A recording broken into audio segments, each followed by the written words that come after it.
In this video, Charity shares how to overcome challenges in the business.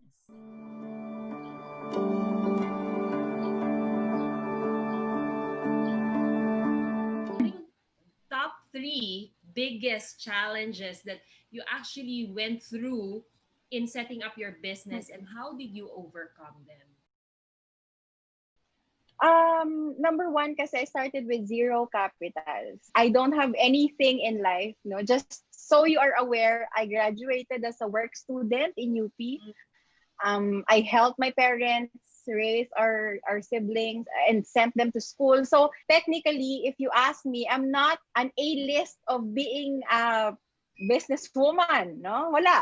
I have perfected a checklist of the things that somebody trying to put up a business na wala siya. So, lahat ng yun wala ako. Ang alam ko lang, kailangan kong manindigan kasi if I don't do anything, wala talaga mangyayari sa family namin. So, I started it and then my siblings saw that kind of grit as well. So, that's one of the challenges na I had to go through putting up my businesses, na just relying on my skills in sending people abroad. That's one. Number two, yung naging out of control na yung ang growth, kumbaga, so sobrang lumaki, sobrang dumami employees, and it was quite overwhelming for me. Naging mahina yung delegation, hindi ko na makita kung yung dating dream ko for a team, no? Because in between taking care of them and growing the business, ang daming sumusulpot na problema. It's quite overwhelming. And then hindi ka naman pwedeng, wala kang personal problems, di ba? Hindi ka naman pwedeng ganun. So that's one of the biggest problems as well. Doon ko na-learn na hindi lahat ng tao na nag-uumpisa sa atin will also end up with us. No? Kasi along the road, they might bump different opportunities. And as leaders, we have to learn how to let go of people and not to cage them. I had to learn to make them comfortable while they are with me, and to make them ready the moment they're not with me already, diba? I'm happy to see them na pag nakikita ko silang nag-achieve further when they're with different bosses, masasabi mong nanggaling sa akin yan, no? Part of whatever he or she practices came from me, and then that person grew with me. Lastly, no, one of the biggest blow talaga na nangyari sa akin is this crisis, no? If I may share, no, I had to close down a lot of my offices because number one, hindi talaga safe right now to open. Number two, the borders are closed. My business is not food, not anything. No, it's a service that requires other countries to be open for me to have clients, no?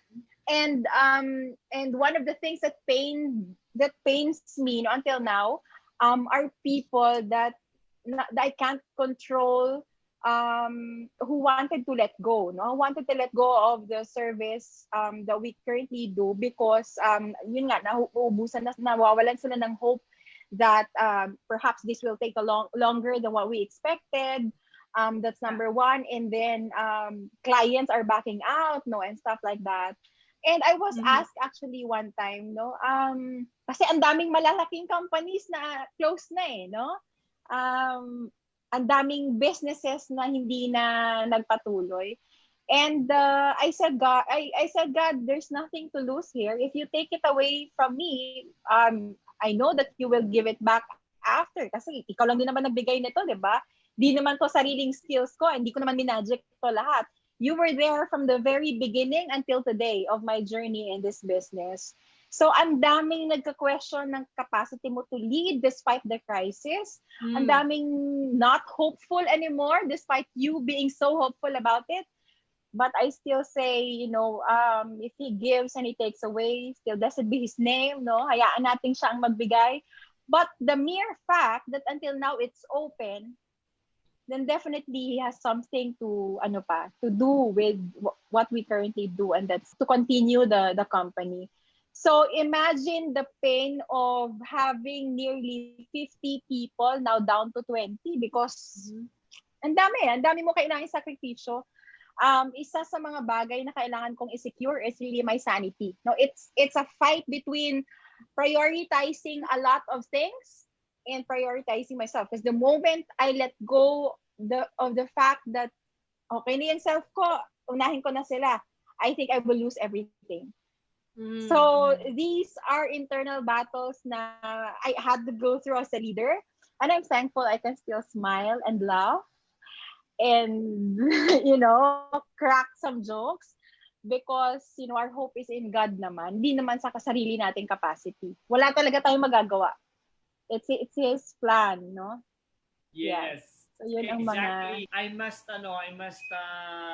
congratulate you for managing all of these. Grace, give your pat on the shoulder for doing a good job and still manage to good, di ba? Maraming mga leaders na kapag dumadaan sa mga ganitong klase ng mga challenges, lalong-lalo na yung capital. Di ba? Tapos yung getting out of control, yung pag-expand, di ba? There's this such thing as yung growing too soon, di ba?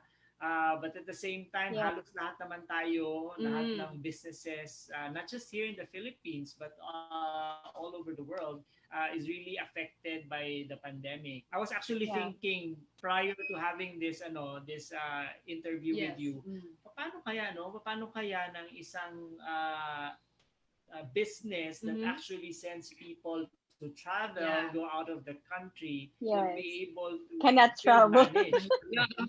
Pero like what you said, meron pa naman, and if there's still a sign of life, there's still a sign of hope for the business. And good thing that you're still able to keep 20 people.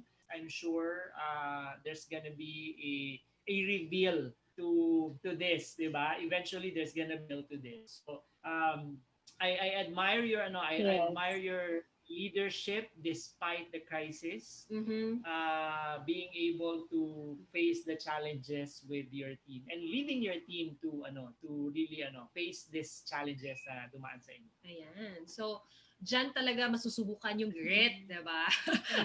Sometimes when we talk about all these things, it becomes more real when you go through it. So I'm sure now more than ever, yung grit na word na yan, parang naging real na talaga siya on a day-to-day basis, especially with... Yeah, Kat, I was asked, bakit, sabi ni Sir Hex sa akin, yung partner ko, bakit natin pinagdadaanan ito, no? Sabi niya sa akin.